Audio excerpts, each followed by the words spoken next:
Hello everybody, welcome back to my channel. My name is Queenie for those who don't know me, and we are finally at the last chapter of this whole SK Raven situation. A lot of you guys wanted me to review the interview that Raven did with the guy from The Bachelor. I'm sorry, I was not going to sit here for over 2 hours talking about this. I wasn't going to do it. I wasn't going to do it. So, basically, we know SK is just scum of the earth based off of what Raven was saying. I've only seen clips, but we can all assume SK is scum of the earth. So now SK has done an article has spoken to people in an article that I'm going to read. I might even read it dramatically, just for entertainment's sake. Who knows? Who knows? I haven't read it yet, so we are going through this together. Before I do, please make sure to like this video, subscribe, and hit the bell, and leave a comment down below. And, well, let's get into it. So shout out to Miss Bonnie on, well, you follow me on everything, but you sent this to me on TikTok. Thank you for that. I will link the article in the description box below if you guys want to read it yourselves. But here we go. SK speaking to People magazine. I'm finally ready to speak out because I feel like I owe it to Raven and to the whole world watching, and also to myself, to take full accountability of my actions. Well, thank you. Thank you, SK. This is not an apology tour. It's really about me owning my actions and taking responsibilities, and also just taking the things I've learned from this experiment, and I'll continue to learn and grow as a person. Great. I do want to deeply express my sincere apology to Raven for the hurt and embarrassment, heavy on the embarrassment, okay, that I caused her. I'm not proud of how I conducted myself. I conducted myself in a way that's making me take a step back and reflect. Speaking to People, SK says of the claims, I was not dating anyone when Raven and I decided to get into a committed, exclusive relationship. Despite me being from a polygamous family, which was a very sensitive topic for me to share on the show, it is not the kind of lifestyle that I subscribe to, and I never will. Now, okay, like, I do believe that maybe he is not a polygamous person, although he's from a polygamous family. And there isn't like a correlation of like, if you came from polygamy, you'll practice polygamy. But I'm just like, there was a lot of bleeding of timelines, if I'm not mistaken. So yeah, maybe you're not polygamous, but you definitely don't know how to end something clean cut before you move on to the next situation. Moving on. All the previous women that came out, those happened earlier in 2022, when, again, I was still a single guy. Raven and I were still talking, but we were not in a completely committed relationship, including, you see what I mean? It's the bleeding of timelines, including the Cabo trip. He continues referencing a vacation he went on with another woman in May 2022, just 1 week after meeting Raven's mom for the first time.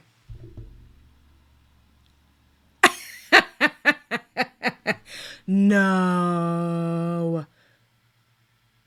So his excuse is saying we weren't exclusive and committed, so therefore there's no foul play.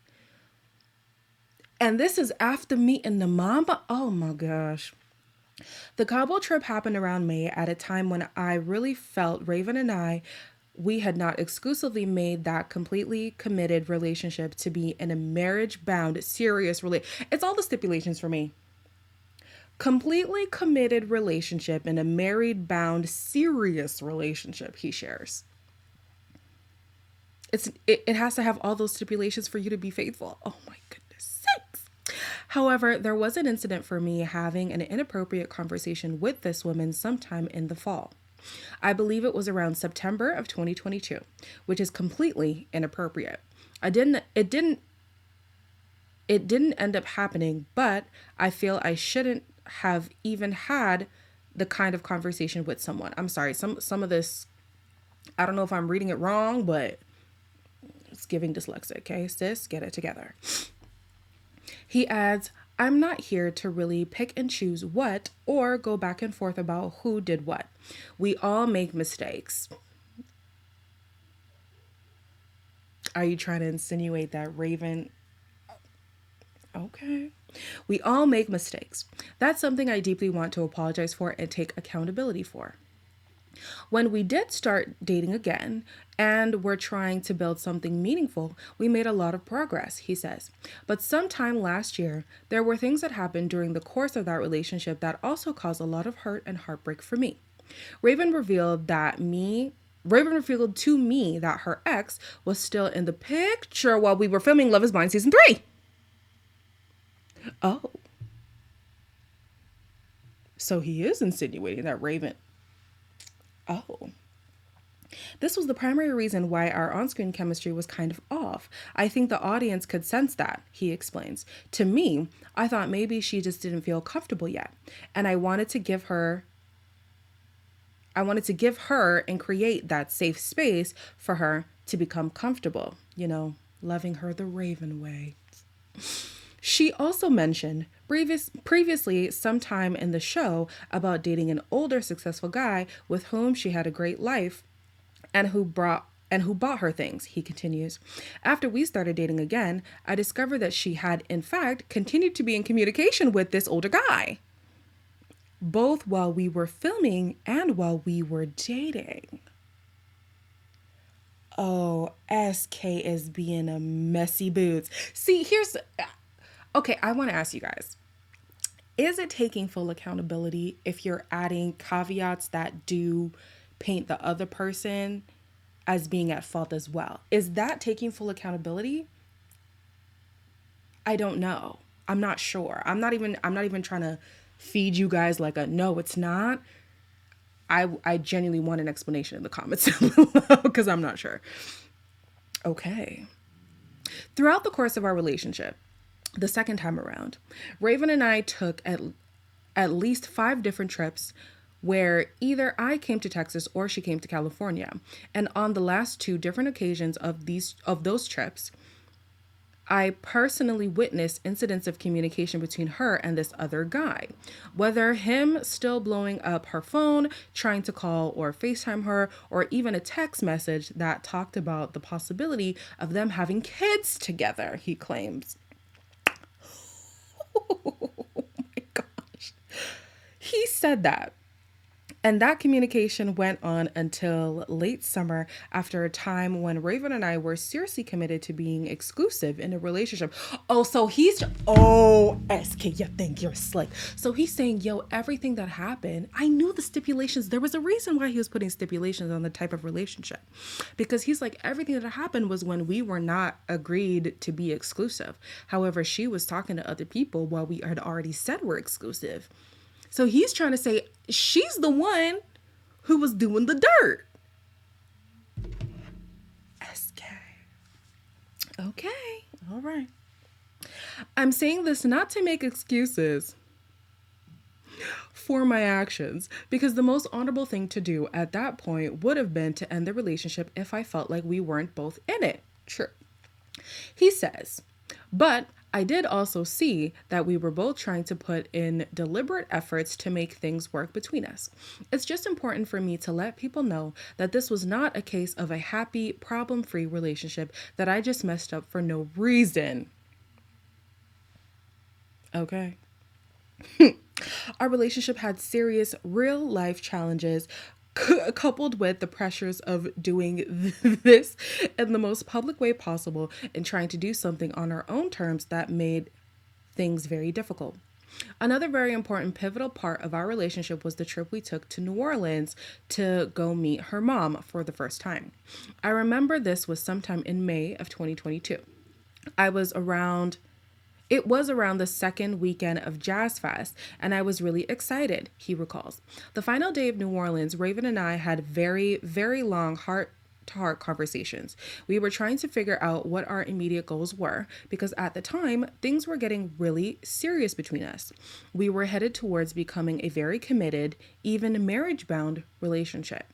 But there were still a lot of unanswered questions, or at least doubts, that I had. I really wanted to use this moment to get an idea or sense of where her head was at. What was her immediate goals or short-term goals, and just really to answer some of the questions that I'd been having doubts about. In that conversation, most of what I got out of it was, I'm not ready to settle down now. Or I'm not ready to start a family, move to the suburbs, whatever normal married people do, or people who want to settle down. The conversation was more around, oh, I just really want to build my brand.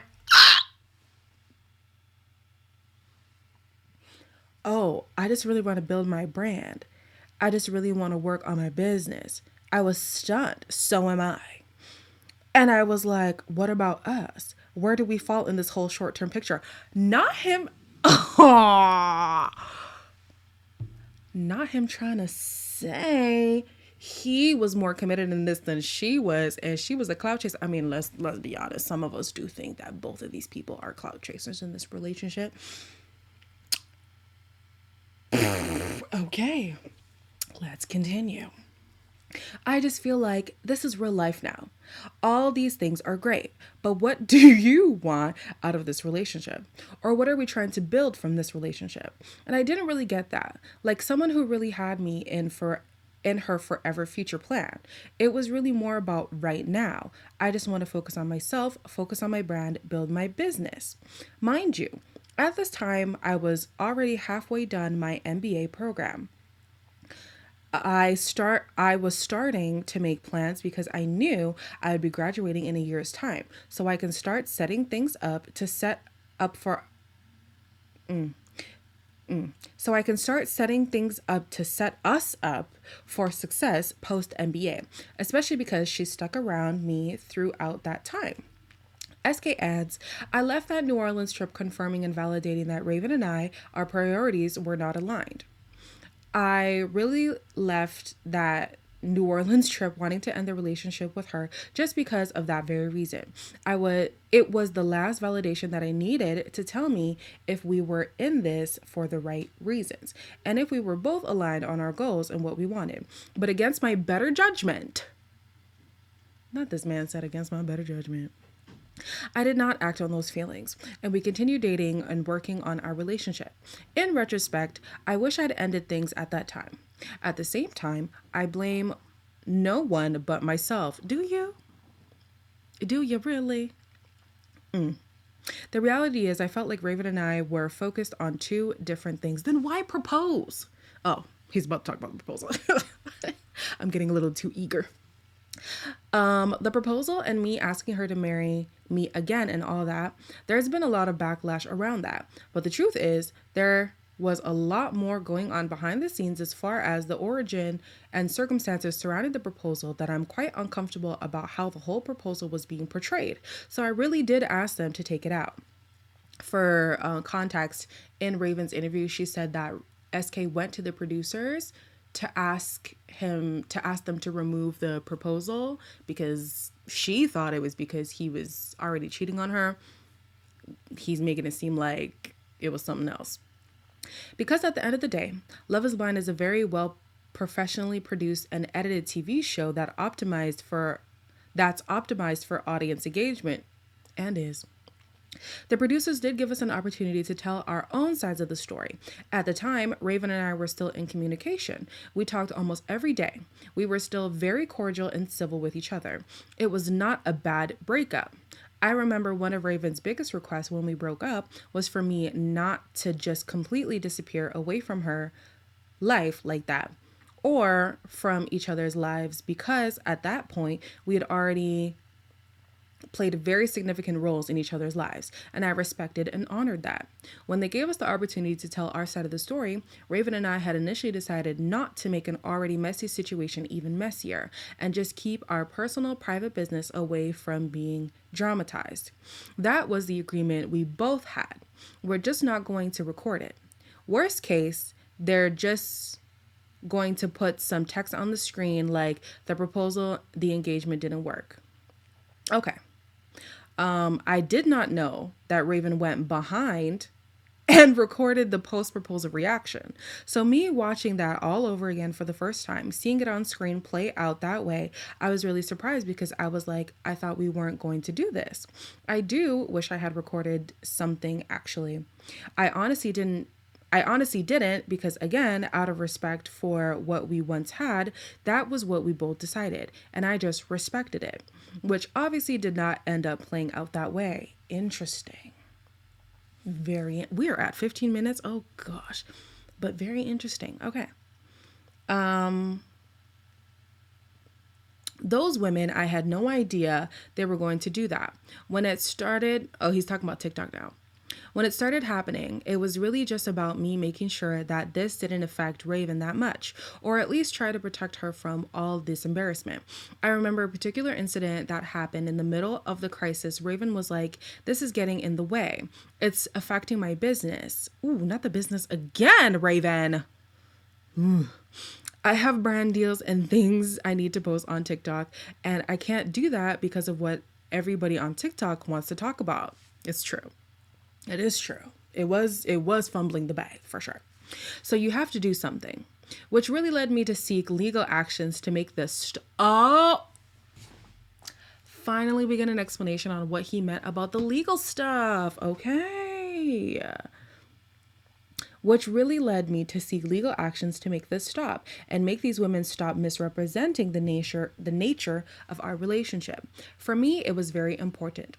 I did not want my mess and my poor judgment to affect Raven in any way.